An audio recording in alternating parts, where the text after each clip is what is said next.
بسم الله الرحمن الرحيم. تلاميذ سنة خامسة ابتدائي، مرحبا بكم في هذا الفيديو الجديد.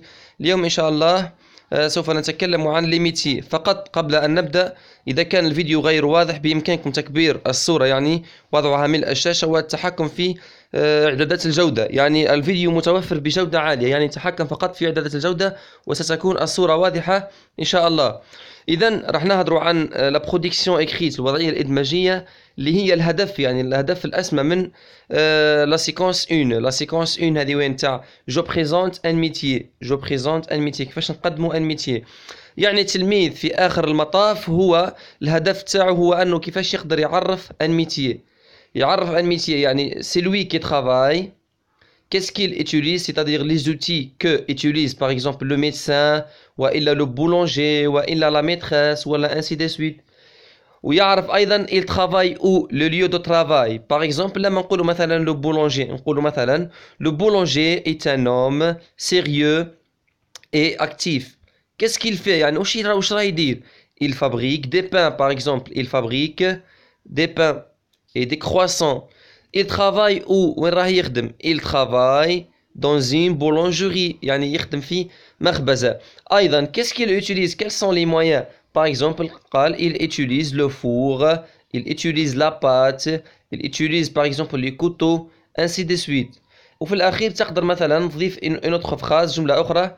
قال مثلا j'aime ce travail، ou bien j'aimerais bien être par exemple un médecin au futur، ainsi de suite. إذا اليوم أنا جبت لكم يعني example عن لو médecin، وضعية إدماجية عن لو médecin. حبذا يعني يكون كاين تفاعل مع لا فيديو باش تكون الإفادة أكثر وأكثر إن شاء الله. لو ميدسان راح نقرأ لو تكست ونشرح لكم. لو ميدسان travaille dans un hôpital، يعني يخدم في الأوبيتال. il travaille dans un hôpital ou dans un cabinet، ولا dans un cabinet.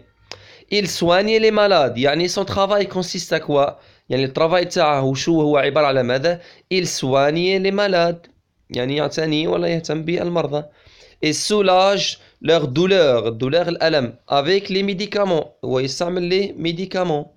il est appelé aussi أيضا نقدر نسموه le docteur.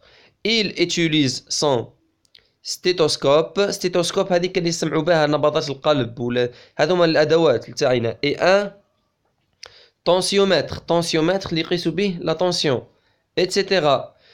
لا ميدسين سي ان ترافاي نوبل، يعني عبارة على مهنة. الطب هو عبارة على مهنة نبيلة كي اد لومانيتي ا ايفولوي اي ا فيفغ، تساعد الناس على انهم يتطوروا، على انهم يعيشوا.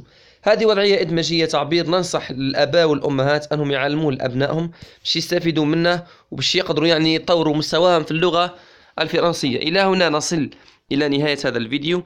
أرجو من الجميع يعني متابعتنا وعمل لايك للفيديو ومشاركته في مواقع التواصل الاجتماعي، وإلى فيديو قادم إن شاء الله. السلام عليكم.